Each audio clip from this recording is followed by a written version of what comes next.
zebra, ZUBISU. I wanted to shout them out in today's video. Just beautiful. King size. Goose feather pillow, perfect for side sleepers. And also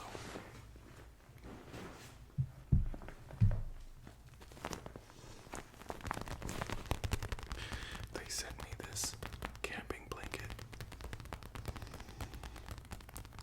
It's 80 inches by 54 inches.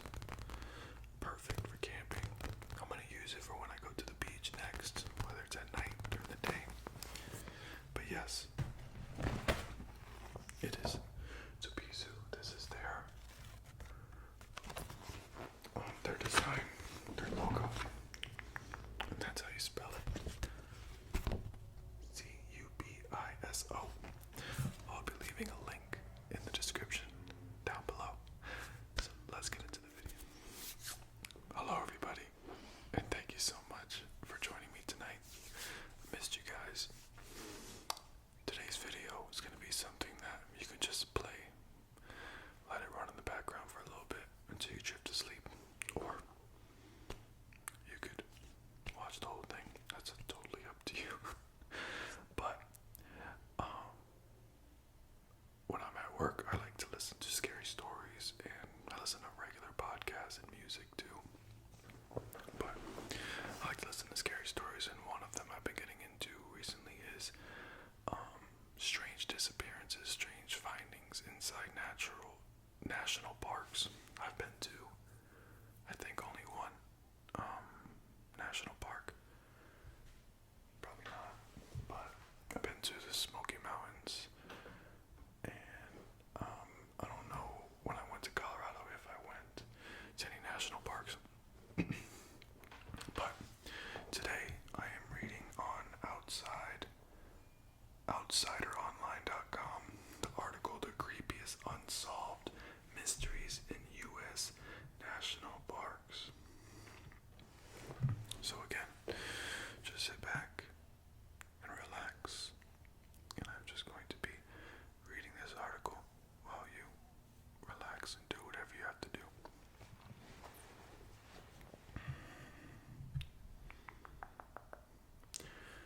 Sure, our national parks protect stunning landscapes that are the backdrop to countless fond memories for families and adventures alike. But these parks have also been the scene of baffling crimes and strange scenarios, from gangster-owned moonshine operations to unexplained disappearances. There are estimated 330 deaths per year in our parks, according to the National Park Service. Most of those are accidental. Drowning is the number one cause, but the odd murder does occur. And before we go any further, when you go on these hikes, I don't know, I'm assuming the majority or most of you watching this have been on a hike in some way, but you kind of can't even imagine somebody being out there at night.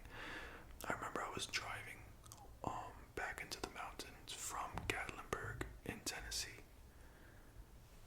and I was like, hold on, let me do something real quick, because I saw how pitch black it was through the trees. I'm like, let me check how it really looks. So I stopped the car, I turned off the car, rolled up the windows, locked the windows, turned off the headlights. There was no light, no cars around me. I was deep in the mountains, because our cabin was high up in the mountains. I turned off the car, and I've never been inside pitch black darkness like that before. Like, even in your room, if you're in your room, you might have a charger, a computer, that little red light on your TV, or just the moon or street lights coming through your window, just some type of minuscule light. But this was like a darkness I've never ever seen since, and it truly made me appreciate just having the smallest light when you're driving down the road or whatever, because it was just insane. So I really just can't imagine anybody going out there at night and then doing a crime out there too. I guess you could say it's a good place to do a crime because you're so far away, but there's always so much like foot traffic. You never know when people are coming either, so it's kind of I don't know, it's like a bad place and a good place. If I'm gonna like put my mind into the mindset of somebody that would want to do that. So, anyways, it was just insane to me. So comment down below if your favorite hiking trail or your favorite place to hike. Tennessee is where I usually go. I love Tennessee. It's just so crazy how dark it is. And then knowing that there's bears out there too. Whew. People occasionally just seem to vanish. The Park Service even maintains a website with information about cold cases of people who went missing or were killed on park property, with clues or remains sometimes found, but what happened still unknown. The oldest case on the site, the murder of a young man whose remains were found in the Rocky Mountains, has been open for 65 years. I've compiled some of the most puzzling, unsolved mysteries in our national park system. So before I get into this first story. So, I'm not put on my tinfoil hat here and get a little bit conspiratorial, have a little weird theory. Now hear me out. Listen, this is just hypothetical. I just want to see what you guys think about this theory of mine. Sometimes whenever I think there's so much evidence to something and they still can't find out who it is, or there's just so much evidence and yet they still can't find out who did this, who did that. Honestly, one of the theories I have, it could just be the person's smart or experienced, or they got lucky getting away with it.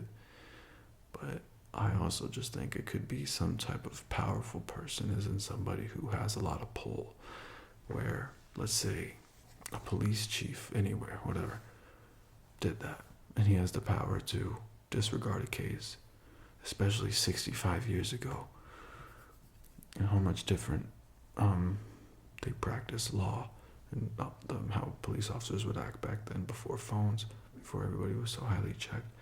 My theory always goes to, they're getting away with it because somebody knows who it is, and that person is just in a position where they can wipe out that case. They can just never be held accountable. Like, look how many people in the world today can do such foul stuff just because they have power. They get away with it. That's today. Back then, where there was less track of this stuff, like, that's what I think. I don't know. That's a random theory, and it could just be any other thing. I'm saying that has to be something. I don't hear that talked about enough because I watch like the true crime stuff. I've been watching this show on Amazon called The Devil You Know, which is pretty interesting, but I don't know. That's just a theory. So let me know if you think it's like crazy or if you think it has a little bit of legs. Okay, so a severed hand in Yosemite National Park, California.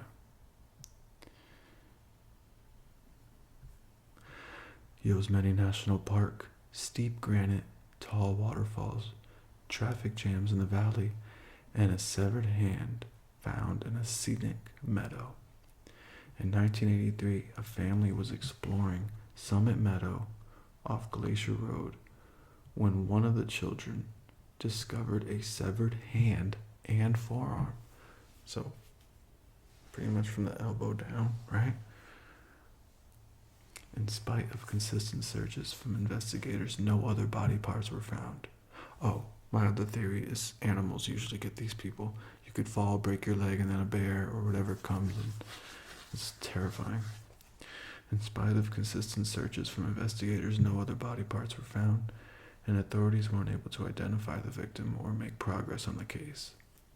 In 1988, a skull was found across the street from the site, but the Park Service still couldn't attach a name to the victim.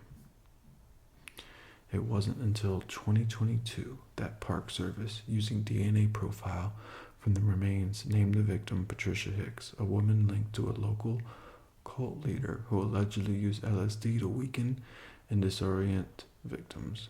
The man had been convicted of assaulting women in the 1980s, but disappeared before he was incarcerated. But according to a 22 report by the San Francisco Gate and a 2022 episode of ABC News show The Wild Crime, investigators think the cult connection was incidental and that Hicks was actually killed by the notorious serial murderer Henry Lee Lucas, who confessed to hundreds of slayings across the nation. Lucas, at the time of his arrest, revealed details about the Summit Meadow crime scene that had not been released to the media. Still, the details that Lucas gave regarding the incident and victim were deemed circumstantial, so the murder remains unsolved. Lucas died in prison in 2001, and the question of who was behind the murder of Patricia Hicks may never be solved. Next story. The newlyweds who disappeared in the Grand Canyon National Park, Arizona.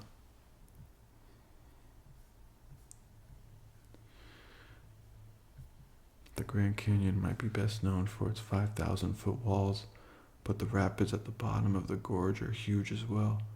The Green River and Colorado River descend for more than 270 miles in a torrent of Class 5 and 6 whitewater with multiple massive waves and many boulders to maneuver around. Native Americans likely traveled the canyon for hundreds of years, but the first European American documented as navigating it was John Wesley Powell in 1869.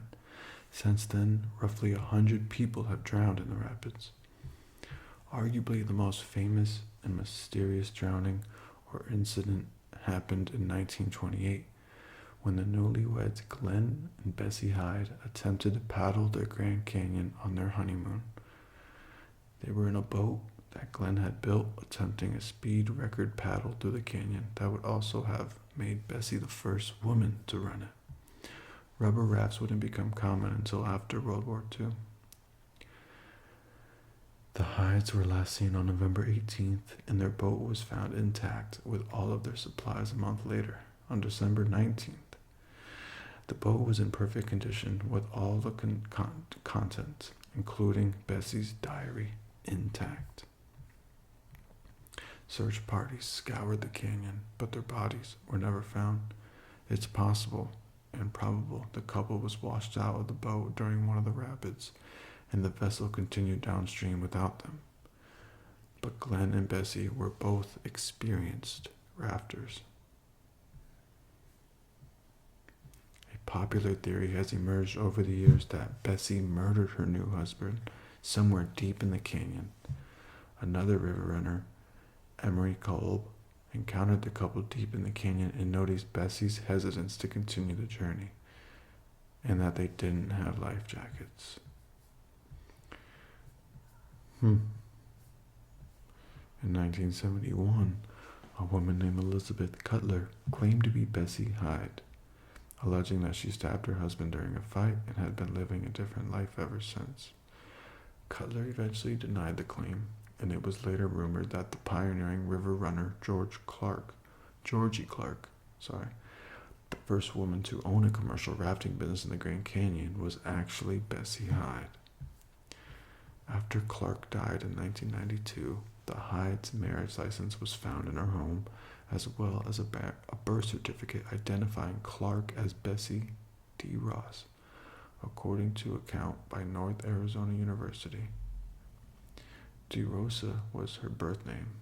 Why she changed her first name to Georgie is unknown. Georgie Clark was married twice and had a daughter who died in a bicycle accident. We don't have enough info to say Clark was the Bessie who disappeared in the Grand Canyon, and some historians have discounted the idea. Next story. A lost city in the Everglades National Park, Florida. That's pretty close to my house.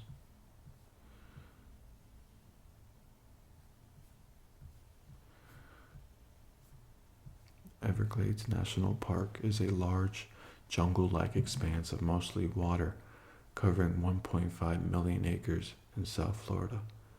It's also mysterious as hell, the site of more than 175 unsolved murder cases since 1965. Blame the remote nature of the park and its large population of man-eating beasts like alligators and bull sharks.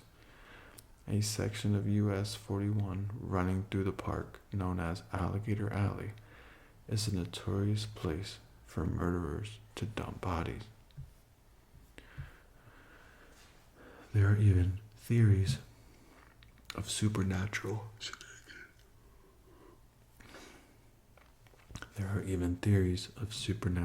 shenanigans.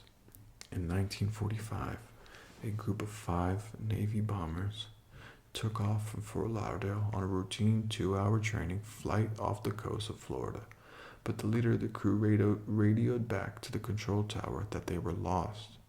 After several increasingly frantic communication, contact ceased entirely.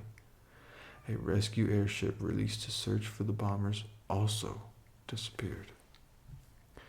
These missing planes spawned at the legend of the Bermuda Triangle, where many ships and planes have disappeared without explanation, and which touches a corner of the Everglades. The planes have never been found, but one theory is that bombers were well off course and crashed in the Everglades. Or would they find the planes if they crashed in the Everglades? My favorite Everglades mystery, though, concerns a 3-acre island in a remote section of the park south of Alligator Alley known as the Lost City, that at various times throughout history was reportedly been a Seminole settlement, a Confederate soldier hideout, and a moonshine operation. The island doesn't appear on any maps, and no roads or known trails lead to it. But according to an article published in the Orlando Sentinel, it is registered as an archaeological site in the Florida State Archives and has been studied by state archaeologists and wildlife officers who uncovered ruins of wooden shacks, a canoe, native artifacts, and a large iron kettle, the type often used to distill moonshine out of sugarcane. That might be your answer. Some artifacts were hundreds of years old, but most came from the Prohibition era, when the island was likely used as the hub of a bootleg operation. Historians aren't sure why the original Seminole residents abandoned the settlement. As for the Confederate soldiers, who were supposedly hiding out after stealing Union gold, archaeologists believe they were killed by Native Americans for trespassing on sacred grounds. The most recent legend surrounding the island has to do with Al Capone, who reportedly owned a speakeasy in a nearby town during Prohibition and may have run a moonshining operation on the island. Since both the speakeasy and the still were illegal operations, there's no paper trail linking the gangster to the Lost City, so we may never know whether this is part of his famous tale or not. Okay, next story. Alright, so our next story is missing tourists in Death Valley National Park, California. Death Valley Park is a notoriously inhospitable landscape. It's known as the hottest place on Earth, with the world record highest air temperature of 134 degrees, recorded at Furnace Creek on July 10, 1913. The desert, which sits in a basin almost 300 feet below sea level, gets an average of just 2 inches of rain in a year, and when precipitation does come, flash floods are common. 134 degrees, that's a lot. Obviously, summer is one of the most dangerous times to visit the hottest place on Earth, which might help explain what happened to 4 German tourists who disappeared inside the park in July 1996. The visit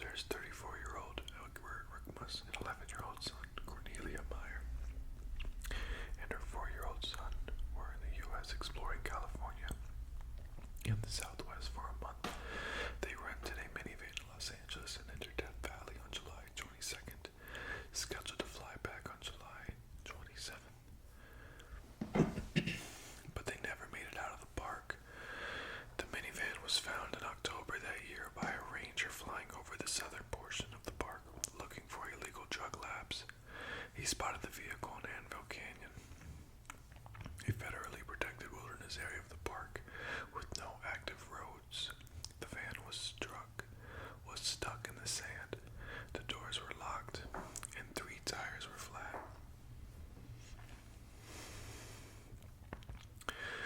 Investigators linked the minivan to the Germans. After tracking down the rental info, they were able to trace their itinerary through receipts and wire transfers.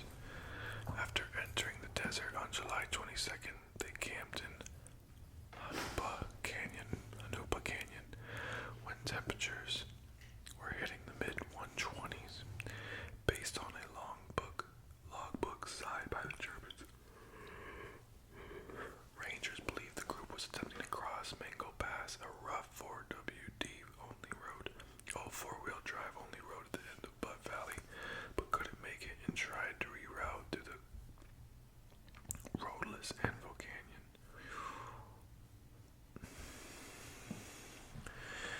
Rangers dispatched teams to search for the Germans after discovering the minivan, but were only able to find a single Bud Ice beer bottle located 1.7 miles east of the site.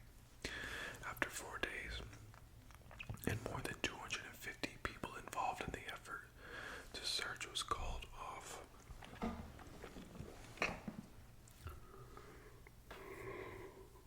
Excuse me. Getting lost in the desert and dying of heat stroke is the most plausible answer to fate for the Germans, but the fact that they disappeared without a trace is puzzling. Some suspected foul play, possibly regarding illegal drug operations.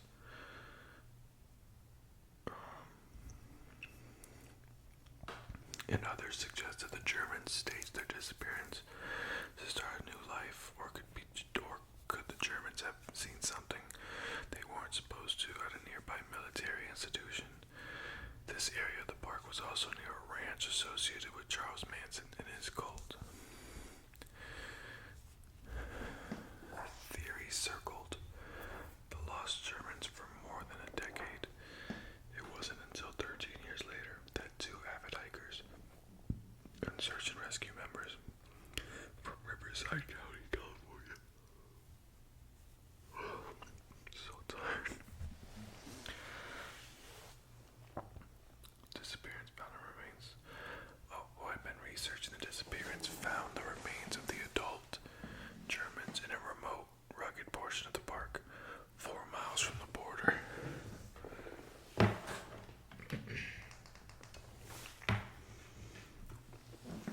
I've been researching disappearance. Found the remains of the adult Germans in a remote and rugged portion of the park, 4 miles from the border of China. Lake military facility and 8 miles from their minivan. More bones were found on subsequent searches, but there wasn't enough DNA to connect the remains to the children. Evidence seems to point towards the visitors making a series of fatal mistakes, like using outdated maps and traveling in the desert without sufficient emergency supplies, then attempting a shortcut, Mango Pass, on unknown terrain. The fact that 4 people, including young children, were able to leave the van and hike for miles without leaving a trace, save for a single beer bottle, is still odd. In the end, so much time passed between the Germans going missing and the partial remains being found that investigation will never have a complete picture.